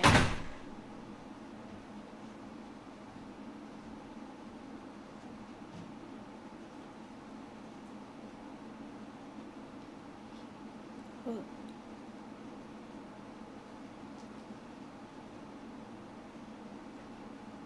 You rock. Yeah, you know it. Melting zero. You know it.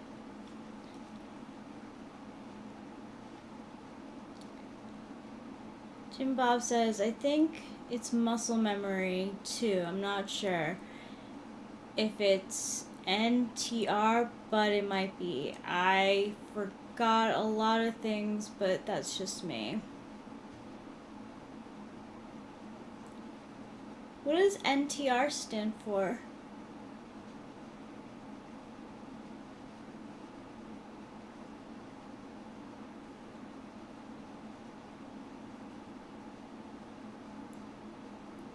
Jeremiah fixes Elise as, well, this other girl started having dreams sort of like that. Oh, not type related.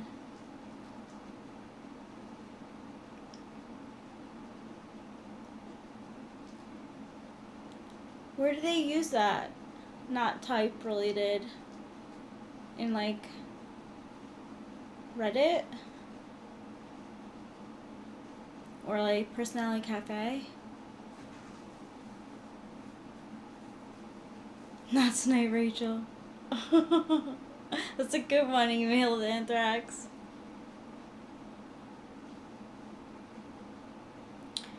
Master Bobby says, Rachel, I was seriously not expecting that finale to The Bachelor.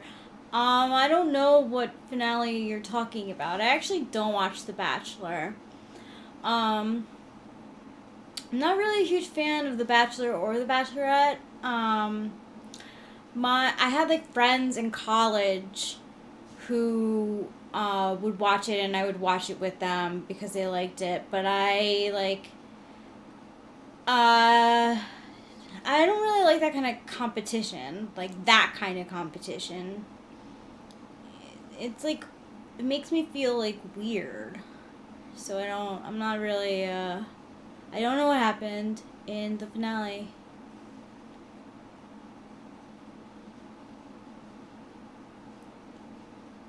Only The Bachelor? I had a friend who, like, really liked it, and she invited me over, and she would, like, guess who would win. And one year she was right. And we would, like, watch it together, and it's fun. You know, like, I like doing stuff with friends, so if they're interested in something that I'm not necessarily into, I let them watch their TV shows. Master Bobby brought up The Bachelor, and I confess that I don't watch either The Bachelor or The Bachelorette. Yeah, I don't. It's not really my jam. Social dynamics are interesting. Like, to me, I used to. But then, like, I guess it's pretty, like, formulaic, and, like, once you realize, like, a lot of it is staged and stuff, like, I don't know, it's just not really my jam, that's it. They should have a reality show called Scissoring Soiree. Oh. In the first episode, we meet Carla, and she's a very skinny girl, and she's got a thigh gap. And of course, you know, it may be in fashion this is considered attractive or something, but in the scissoring community, this is considered a deformity because you can't cut anything, right? If you've got a thigh gap. And she gets ruthlessly taunted by the other women in the house, and she loses in the first week, has no chance of becoming the scissorette. It gets chosen with the rose by, I like how they keep the rose. by Tina Turner, whose history's best scissorer. Oh my gosh, because she's got, like, well-known legs. And at the very end of the show, the winner gets to scissor Tina Turner on stage. Yeah, in a bed of roses. Actually, it's funny that we're talking about this now, because back in, like, 07, 06, when VH1 had those ridiculous, like, celebrity house shows that had, like, dynamics like that, like, I totally was, like, you know, I totally watched reality TV. I mean, I want them to have a show called Controlling Man, Brainwashed Woman, where they get a bunch of, like, super Christian girls who've been brainwashed into thinking that they need to be told what to do by their master, who's their husband or whatever. And then you get a bunch of controlling dicks and make the girls fight for the least controlling of the dicks. What do you think? you would always win. Thanks, Charlene. They could fight in a series of mud wrestling events and things like that. Wait. So I'd be fighting in No, you're not in part of the show, Oh. Rachel. We're the producers. We have we're nothing to do the with the show. producers. We're not participants in the show. Okay. You and I don't like discomfort, so we can just X that possibility right off. No, but I do enjoy. Now, do producers read scripts? I stole your idea about the mud wrestling. The mud wrestling. Well, what I did was I took your idea about a conservative show, and I said to myself, what would that look like? There you go. There you go. That's what I thought. You're right. I did get it from what you said. It's funny, I didn't even think to read it out loud, which I'm into, but it didn't even occur to me to read it out loud, really. I didn't mean to. I just didn't, you know. But yeah, I was prompted by what you said. I was riffing off of it. Should have made that explicit.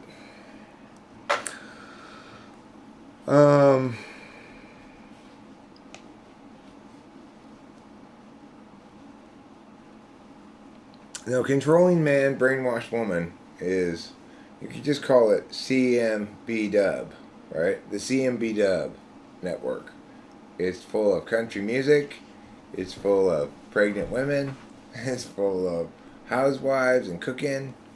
and it's full of hunting and trucks. It's full of holding hands and worshiping like this. Tears. Definitely tears. Tears. They go to Promise Keepers meetings. It'll be fantastic. Have a whole network devoted to just that. Upholding traditional values. Hey, darling. So anyway, I think you and I should uphold traditional values. What do you mean? Remember when earlier I said I wanted to go to Vegas real quick and do a few bets, and you said you didn't think that was a good idea? Yeah. That's you not upholding traditional values. You're the one who wanted to run up to Vegas just to make a bet on a sporting event. Yeah, well, I'm your husband. Okay? So, to uphold the best values, your job is to smile and say, "Great idea, honey." I totally think that people think that we're really like that, but it's so not true.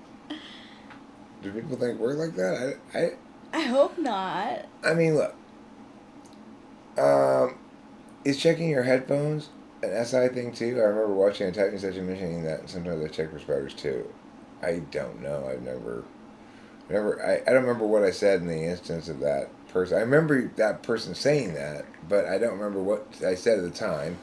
I don't have any thoughts about it off the top of my head. It would seem to be a TE thing, maybe, like SITE, maybe? I'm not really sure. I didn't check this hat for spiders. I don't check anything for spiders. Usually, if I put on anything and it has something in it, that thing is a giraffe. So I can usually notice it before I put the thing on, because giraffe's so large. Giraffes have a tendency to like try to hide in my shorts and stuff, and I try to get out of bed, and I reach down to grab my shorts, and I'm like, "What's this thing?" Giraffe, get out of here! Like that.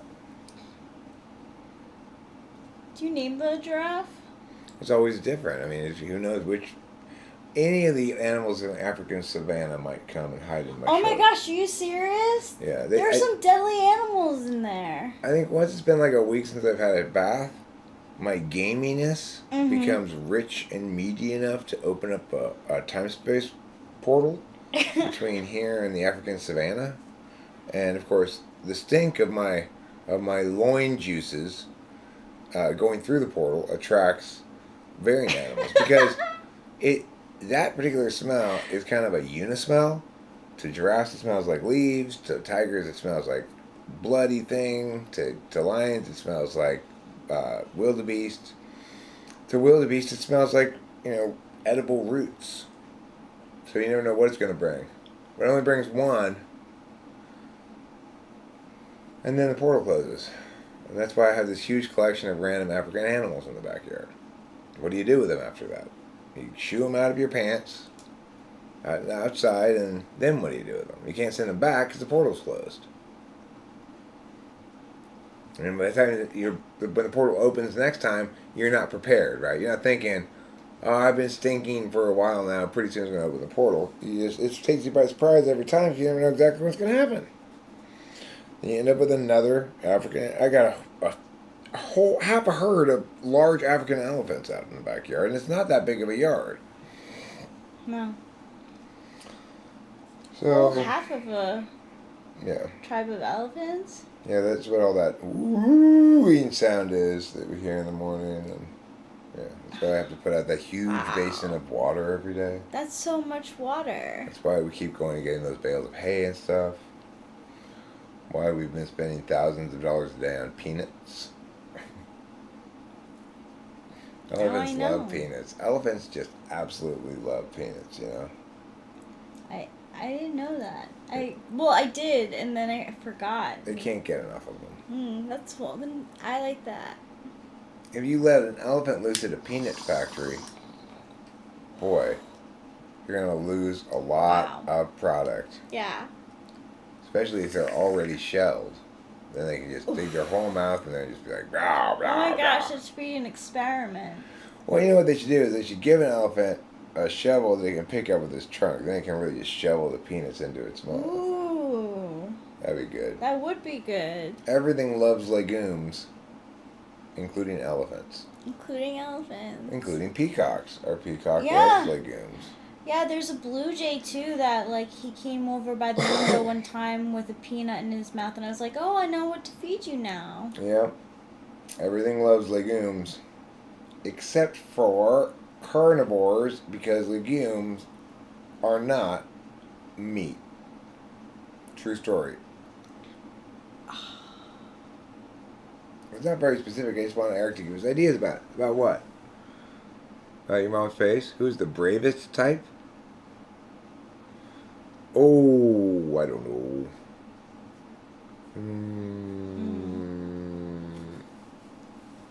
ISTP, maybe?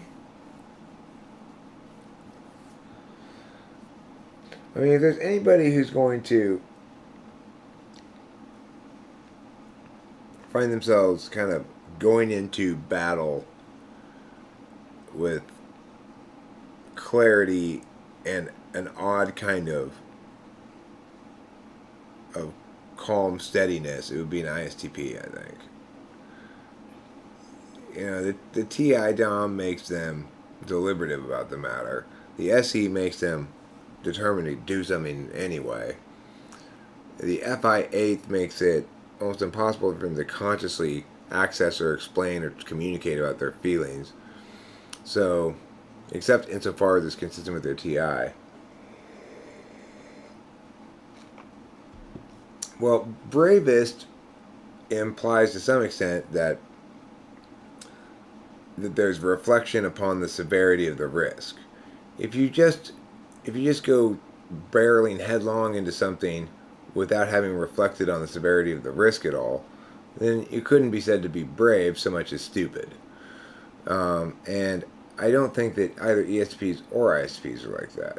When I say brave, what I mean is ESTPs are going to feel the reality of fear more consciously with 7th slot FI and with 8th slot NE than are ISTPs with 8th slot FI and 7th slot NE.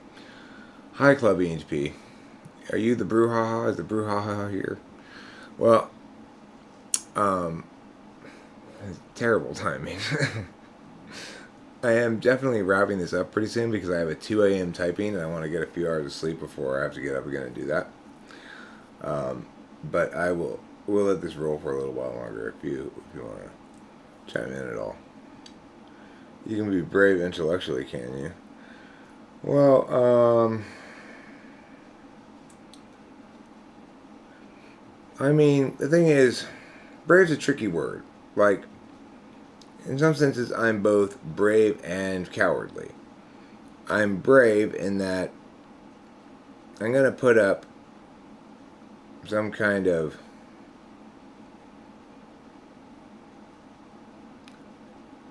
I'm gonna say what I think, one way or the other, and some people may think that I put myself at risk for doing so, but I'm going to do it anyway. And sometimes everybody's right, including me, in knowing that there's some risks involved. But depending on the kind of risks, I may or may not consistently choose to do what I think I need to do rather than what's safest. Is that bravery? Well,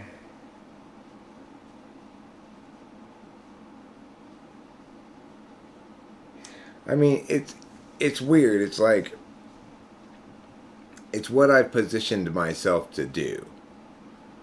So, it's,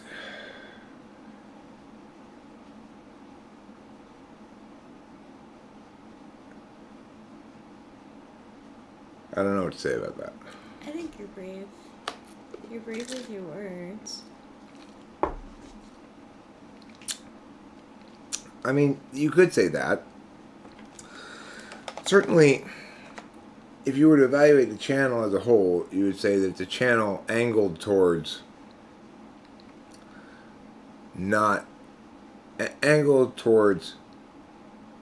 basically arguing things out, not meowing, not bullshitting, not avoiding, right? Yes. But that's just kind of my nature. So in any given instance,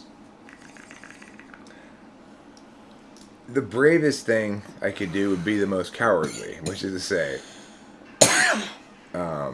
reject that default standard, because that's going to incur me the most negative reaction ultimately. So it's a weird question to ask, you know. That could be. It's set up to be. I set expectations that I actually am going to meet regarding that kind of stuff, I guess. I've heard T.I. Dom's critique a lot, not in a bad way, but literally that makes people feel uncomfortable. Is that the case with ISTPs as well? Well, not so much, because ISTPs may deliberate out the conclusion in their head, but they're much less likely to vocalize it. They're simply going to, if they're going to engage in a conversation or back and forth about something, they'll be asking questions and getting answers, and not really making a bunch of arguments. I have a fear of being typed by the type police, but you do the crime, you got to do the time. But I would be brave and go straight to type court. All right. Well, if you want do you want to publicly talk about? Do you want me to publicly give you these questions right now on the stream, or do you want to schedule a time, or what? Or do you want to do it privately? You're welcome to. Or whatever, however you want to do it is fine. Just let me know. Well, I'm glad that your family came down and bailed you out. Now, let's put a Google Meet link, okay? It works the same way. It's easier a little bit.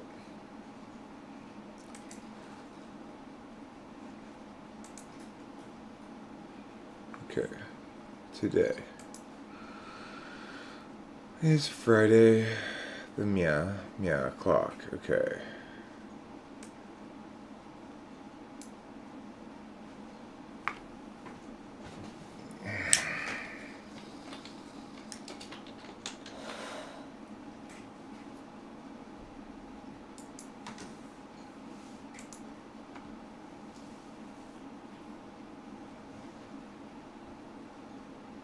Okay.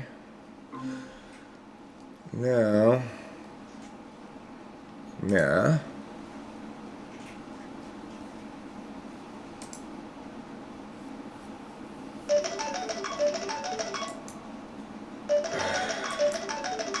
What now?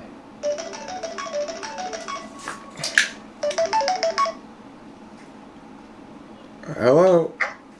Hi, can we meet tonight so I can try and get an idea of what I should write about for my history paper? It's very open-ended, and I don't even know where to begin in terms of trying to search for a topic. There are a couple criteria. Can we meet in, 15 minutes? Well, let's make it 9 o'clock, okay? Okay. That's half an hour. Half an hour. Yeah, I'll send you a link. Alright, thanks. Bye. See you then.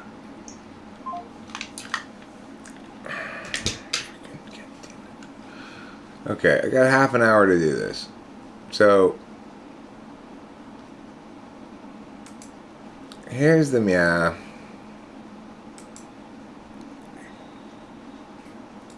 Copy. Here's the meow.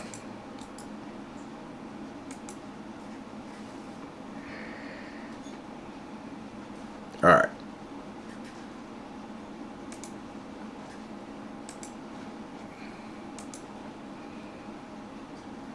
And when you click it, you will be here. Then we'll talk and see if you near things that are the things I think, and whether or not you're in the drink. Yeah, I know I don't really want to deal with this Jeffrey stuff at 9, but talking with him about a possible history paper, it's going to be frustrating, because he wants to talk to me about it, but he doesn't want to. He usually wants to play, no, because, yeah, you know. Why is Andre coming here? Hi, Andre. Well, he left now.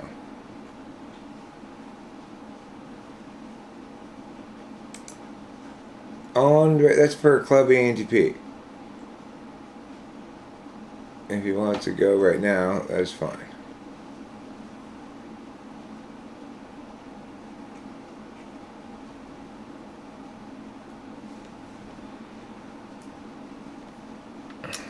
I've got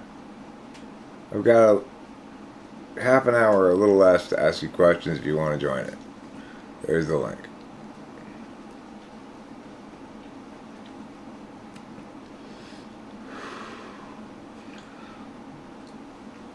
Well, he's not here yet, Mr. Alien 60.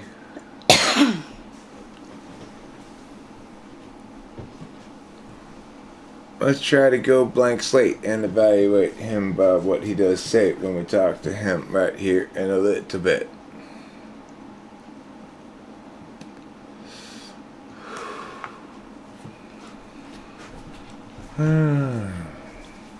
When you wish upon a star,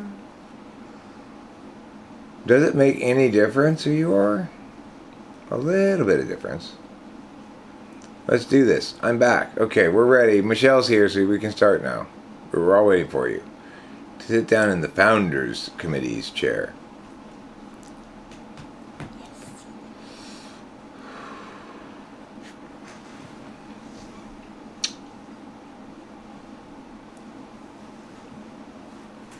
I wonder, Rachel. Yes. If you would mind terribly repeating your earlier behavior of food making. Oh, sure thing. I still need to type police cognitive personality theory. I think he's an INFJ. Is that what he says he is? I'll bring Kitty inside.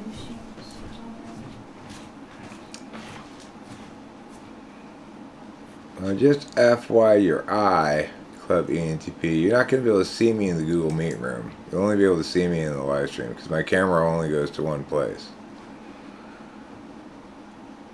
It's called a one-place camera. It's like I got one-way catch-up. Well, we'll see. I could type police him.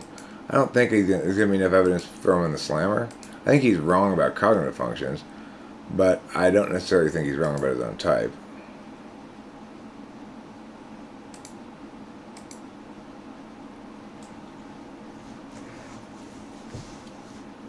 I've seen enough of his stuff that I feel like I have an informed opinion about him. Okay, here we go.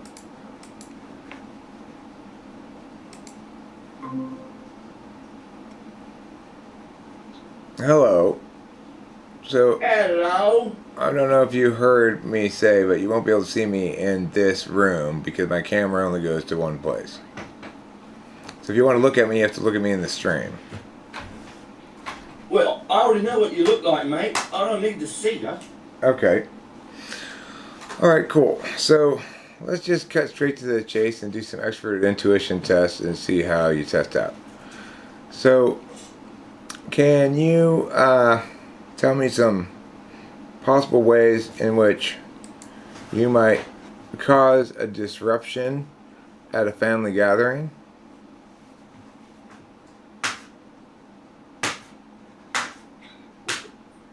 I show up. Hey, first of all, can I say something real quick? There is a massive echo. And I'm hearing it over and over and over. Okay. Can we do Zoom instead? That would be way better, and then I could have a better background. And we can record it. I mean, I don't know Tomorrow, what. we can do it tomorrow if you want. Yeah, sure, that's fine. You want to do it tomorrow? I mean, I can't hear the echoes. Yeah. okay, well, I don't know why you're getting echo, but that's fine. Yeah, sure. You want to schedule a time for tomorrow? Let me look at my calendar.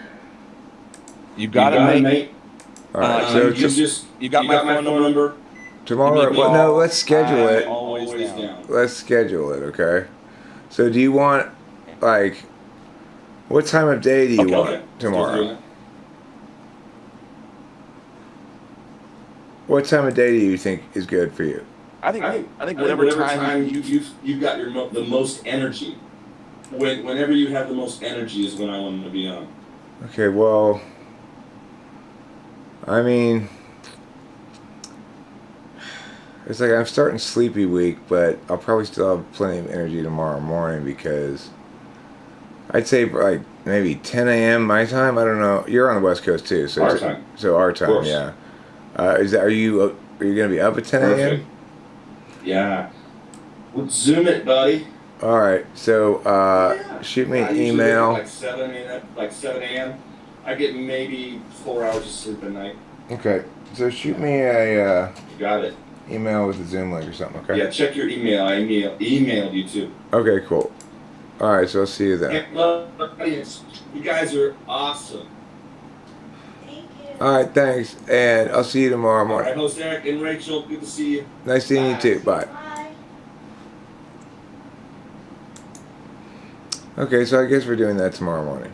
Cool. So what I'm going to do then is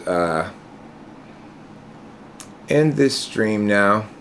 I'm going to put up the video I made about correcting about Alexis Kingsley.